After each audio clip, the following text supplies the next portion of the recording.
Ẹ kú dédé àsìkò yìí, ẹ gbọ́ àwọn ìròyìn tó jẹyọ nínú ìwé ìròyìn The Matrix tó jáde lónìí Àbámẹ́ta, Sátidé ọjọ́ 28 oṣù kẹsàn-án ọdún 2024. Ẹniọlá Sálíù lórúkọ mi.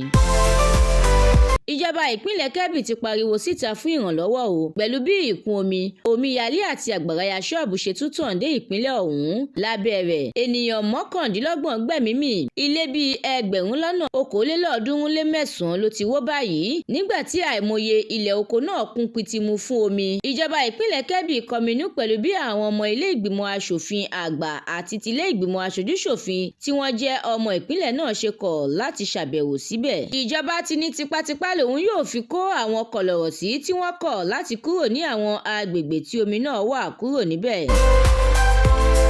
Lórí ẹ̀sùn mílíọ̀nù lọ́nà 15 owó kọ́bẹ́ tí wọ́n fi kan Bobrisky, ilé ìgbìmọ̀ aṣojú-ṣòfin ti dá sí lábẹ́ rẹ̀, wọ́n ti ránṣẹ́ pé alága àjọ EFCC, Very Dark Man àti Bobrisky. Ìjọba àpapọ̀ ti ní kò sí ẹnikẹ́ni nínú wọn tí kò ní fojú winá òfin. Pẹ̀lú bí ọkọ̀ òfurufú Emirates torílẹ̀-èdè Dubai ṣe múra láti bẹ̀rẹ̀ iṣẹ́ padà lórílẹ̀-èdè Nàìjíríà, Keyamo náà ti ń gbé ìgbésẹ̀ kí ọkọ̀ òfurufú orílẹ̀-èdè Nàìjíríà náà lè máa wọ orílẹ̀-èdè Dubai tààrà.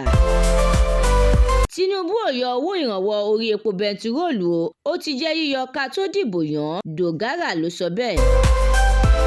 Ààrẹ Tinubu kẹ́dùn pẹ̀lú gómìnà ìpínlẹ̀ Akwa Ibom Umo Eno lórí ikú ìyàwó rẹ̀.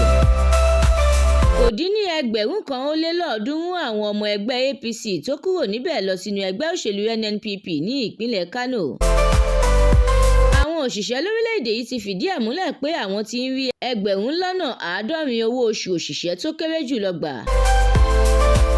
Wọ́n ti ránṣẹ́ pé àwọn ọlọ́pàá ìpínlẹ̀ Èkó kan lórí ẹ̀sùn pé wọ́n ń fi tipátipá gba owó kọ́bẹ̀ mílíọ̀nù kan lọ́wọ́ àwọn àgùnbánirọ̀.